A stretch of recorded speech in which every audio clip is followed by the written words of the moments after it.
Hey, Honors Pre-Calc students, this is Mrs. Cook. We're talking about section 4.2 today, which is the real zeros of a polynomial function. Before I jump in, let me just ask you a question from elementary school. If I say, is 4 a factor of 12, you should say yes. And that's because when we divide 12 by 4, we get a nice neat number of 3, and the remainder is equal to 0. But if I say, is 5 a factor of 12, you should say no, because this time if I do 12 divided by 5, I'm going to get 2, but I'm going to have a remainder of 2 out of 5. So my remainder is equal to 2, and therefore we don't call 5 a factor of 12. So before I jump into the remainder theorem and the factor theorem, let me just talk to you about examples 1, A and B. So in this case, they are asking me, is x plus 3 a factor of x to the 6th minus 16, x to the 4th plus x squared minus 16? And so what I did is I came over here and I used that same idea of dividing like I just did from elementary school. And I used this method of synthetic division. And when I did synthetic division, I found out that my remainder was negative 574. So I know my answer is going to be no, that x plus 3 is not a factor. Also, in part B, same idea, I just did a little bit of pre-work. I did some synthetic division over here, but this time I got yes, x minus 2 is a factor of 4x to the 4th minus 15x squared minus 4. Now that's actually one way to figure out if we have a factor or not.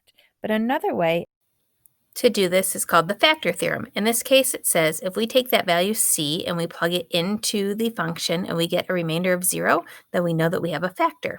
So if we're looking at this x plus 3, which is really x minus negative 3, our c value is negative 3. Let's not use synthetic division anymore. So instead, we're going to test out the factor theorem. Let's see, if we plug in a negative 3 and we have a negative 3 here and a negative 3 here, and then we have that minus 16, we could go ahead and break out the calculator because those are some bigger numbers, but what we end up getting is that number negative 574. A little bit of deja vu, kind of cool, because that was that remainder. So that is one way to determine, no way, this is not going to be a factor.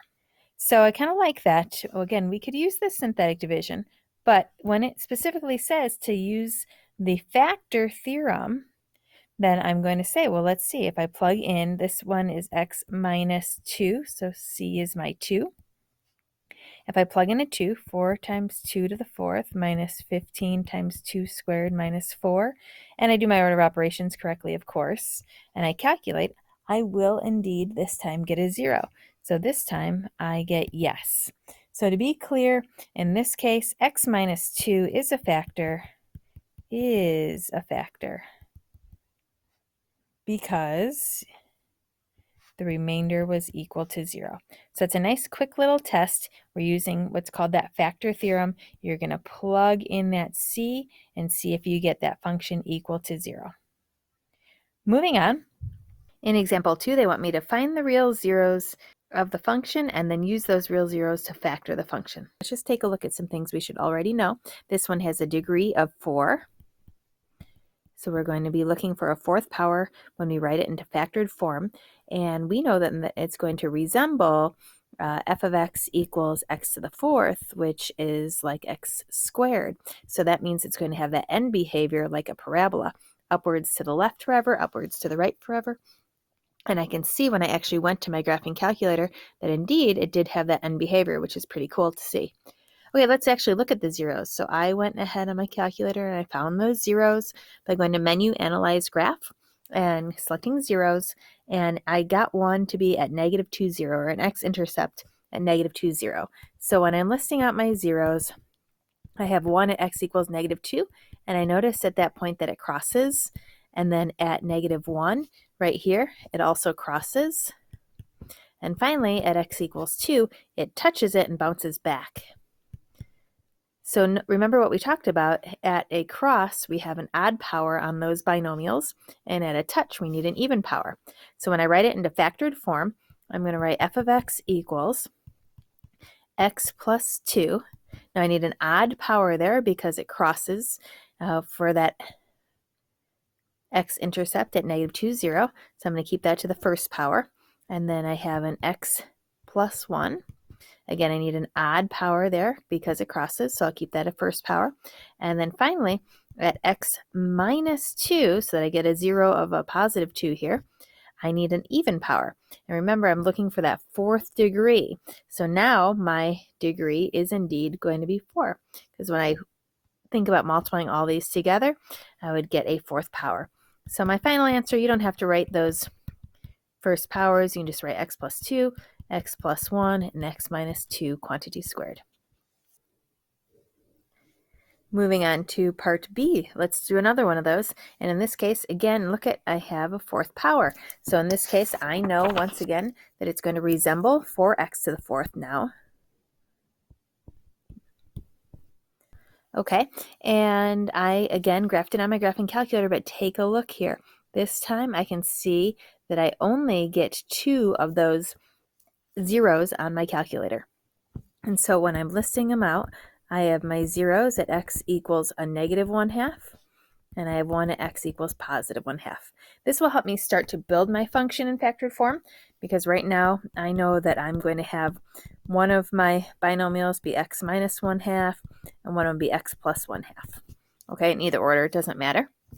But realize at this point, if I were to FOIL, I only have x squared. And remember, I need to be able to get this 4x to the 4th. So now I'm going to say, if I know that this is a factor, let me do some division. So I'm going to divide and try to find the other factors. And I prefer synthetic division, so I'm going to use that negative 1/2, 0 right there. And I'll divide. So let me use my synthetic division, 51, 0, negative 13. And so I'll bring down my 4 here. 4 times negative 1/2. Okay, hopefully we're getting really good at synthetic division. We get a 52 here, which is a negative 26. Half of that is 13.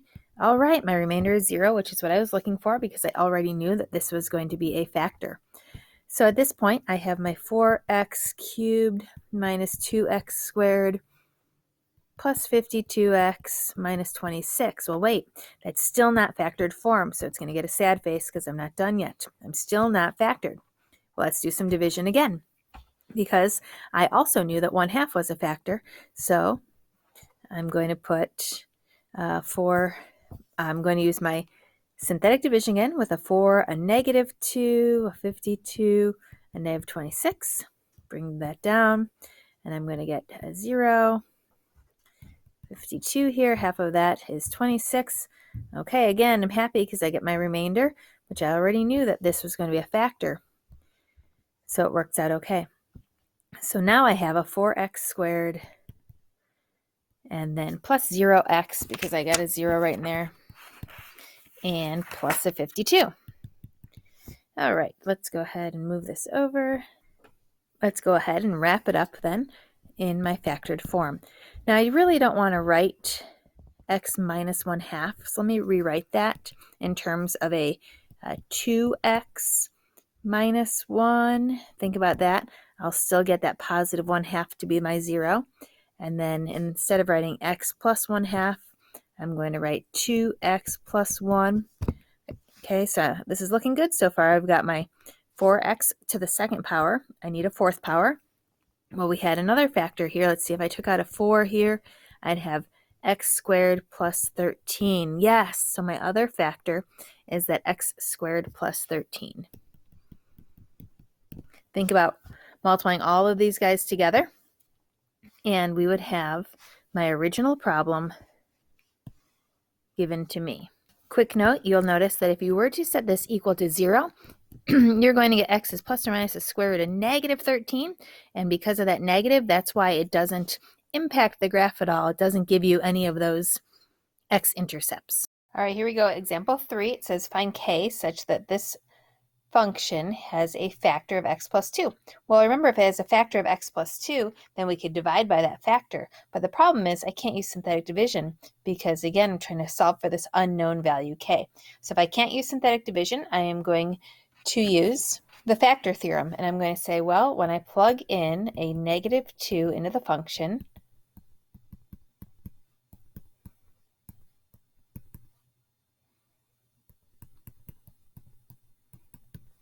I should get a value of 0. So I'm going to set the function equal to 0.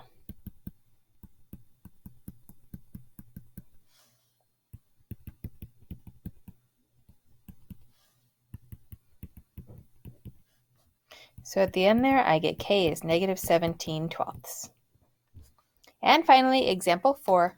In this case, it's saying one solution is x, or is negative 2, which means one of the factors is x plus 2.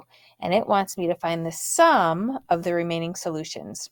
So if one of the factors is x plus 2, that means I can divide using synthetic division.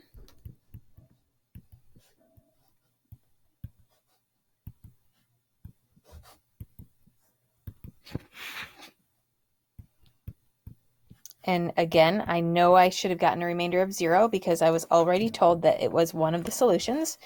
And the remaining polynomial that I will have is x squared plus 3x minus 1.